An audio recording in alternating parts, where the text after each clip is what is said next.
민주당의 법률위원장 그리고 정치검찰 사건 조작 특별대책단 간사 광주 광산시 갑 국회의원 박균택입니다.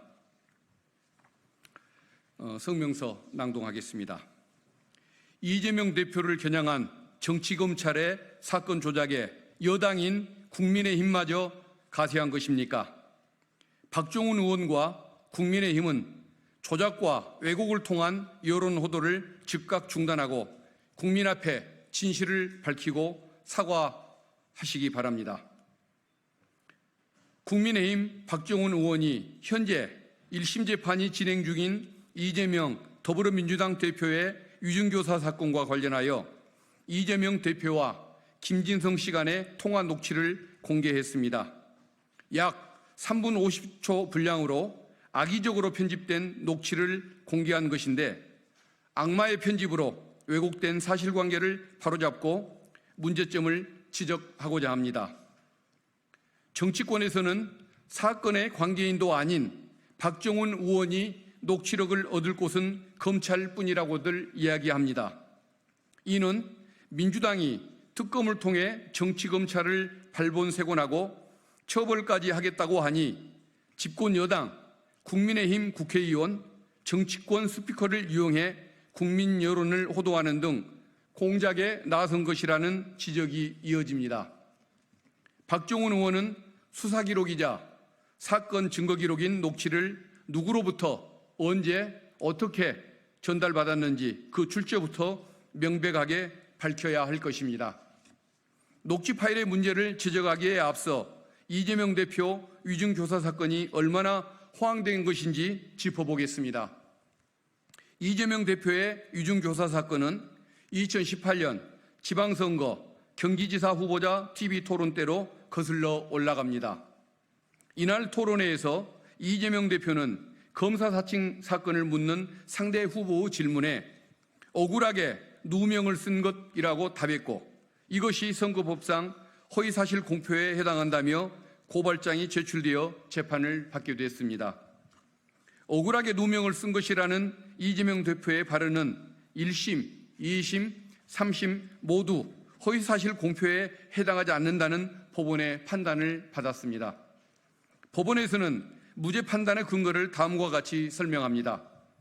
선거 이전부터 일관되게 검사 사칭 행위에 가담하지 않았음을 주장해 왔으며 허위사실을 적극적으로 공표할 동기도 얻을 이익도 없다라는 설명입니다.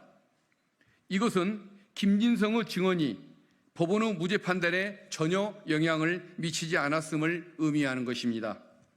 판결문은 이미 공개되어 있고 국민 누구나 확인할 수 있습니다.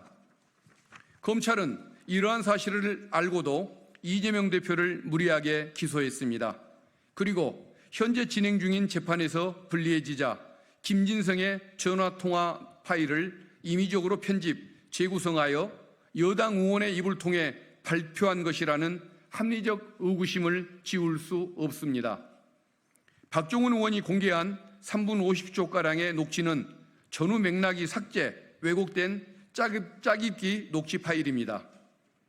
검찰이 가지고 있는 녹취는 2018년 12월 22일 녹취 2개, 12월 24일 녹취 1개, 2019년 1월 18일 녹취 1개 등 총 4개입니다.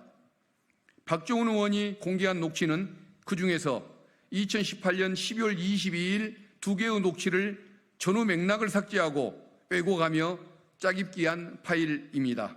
즉 악의적인 짜깁기, 악마의 편집이 이루어진 것입니다.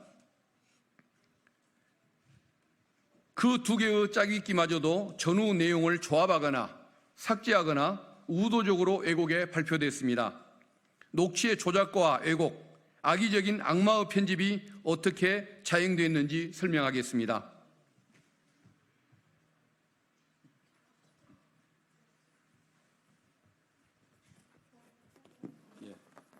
이걸 놔두고 할까요? 이걸 놔둔 상태에서 설명하겠습니다. 첫째, 녹취 후 원본에서 이재명 대표는 수차례에 걸쳐 있는 대로 말해달라고 하거나 기억을 상기해봐달라, 없는 이야기는 할 필요 없다 취지의 발언을 반복적으로 이야기하고 있습니다. 담당 변호사의 전언에 따르면 전체 녹취록은 약 30분 정도의 분량이며 이와 같은 취지의 발언은 12번이나 반복이 됐습니다. 이는 이재명 대표의 위중 조사를 뒷받침하는 증거가 아니라 오히려 반대로 이재명 대표에게 유리한 객관적 증거에 해당한다고 할 것입니다. 둘째, 앞뒤의 대화를 의도적으로 삭제해 왜곡했습니다.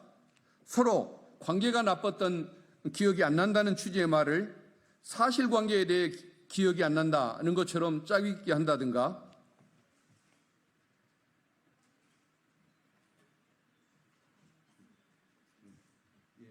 그리고 이거고, 그다음에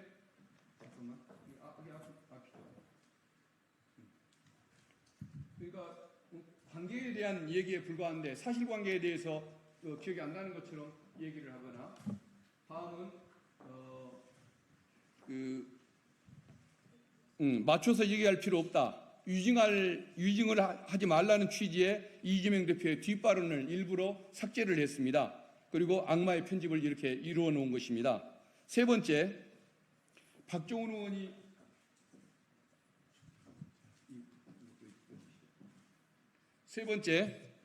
의원이 자신의 유튜브에 올려놓은 이 영상을 보면 더 기억을 하겠습니다 라고 원본에 되어 있음에도 불구하고 여기에는 자막을 일부러 더 지켜드리겠습니다 라고 의도적인 자막 조작을 했습니다. 전혀 다른 텍스트를 현출하면서 의도적인 왜곡을 하고 있습니다. 이는 정치검찰이 그동안 보여준 전형적인 증거 조작 행태와 동일합니다. 또한 녹취 속의 대화 당사자인 김진성 씨는 이미 객관적으로 확인된 사실조차도 모르는 것은 모른다라는 등 자연스러운 대화를 이어가는 것을 확인할 수 있습니다. 이렇듯 정치검찰의 사건 조작 행태가 나날이 그 도를 넘어서고 있습니다. 여기에 여당이자 공당인 국민의힘까지 가세한다는 것은 참으로 부끄러운 일입니다. 국민의힘에 촉구합니다. 공당이자 그것도 여당이 검찰의 주구가 되어 야당 대표에 대한 정치 사냥에 동참한 것에 대하여 공식 사과하십시오. 또한 수사 기록이자 사건 증거 기록인 녹취 파일을 누구로부터 언제 어떤 방법으로 받았는지 명확하게 밝히고 자신이 있다면 녹취 전체 파일을 공개하십시오. 전체 파일이 공개된다면 조작과 왜곡, 악마의 편집이 어떻게 이루어졌는지 삼척동자도 알 수 있게 됩니다. 저는 오늘 정치 검찰들에게 정치 공작, 정치 사냥을 위한 사건 조작 행위를 즉각 중단할 것을 촉구하며 강력히 경고합니다. 더 이상 추가적인 죄를 짓지 말고 반성하며 기다리십시오. 정치검찰은 수사의 주체가 아닌 수사의 대상입니다. 정치검찰 반드시 발본색원하겠습니다. 국민의힘이 사과하지 않고 왜곡과 조작을 바로잡지 않는다면 민주당은 당 차원의 강력하고 신속한 법률적 대응을 적극적으로 검토하겠습니다. 2024년 6월 18일 국회의원 박균택. 이상입니다. 결론적으로 보면은 이재명 대표님은 15년이 지난 사건에 대해서 당사자와 얘기를 나누면서 과거 일에 대한 기억 환기용 질문을 했었을 뿐인데 그게 위증을 유도한 것이라고 검찰이 조작을 했고, 그 뒤에 있는 대로 얘기해달라, 기억나는 분대로만 얘기해 주면 된다라는 이런 내용, 기억을 한번 좀 되살려봐라는 이런 내용, 그리고 억지 진술을 할 필요 없다는 취지의 내용, 이런 것들을 다 빼버리고 기억 환경으로 요구했던 그 내용을 마치 위중 교사가 있었던 것처럼 이렇게 유도했다는 것에 대해서 정말 수긍할 수가 없는 사건 조작이라는 점을 강조하면서 성명 발표를 마치겠습니다. 감사합니다.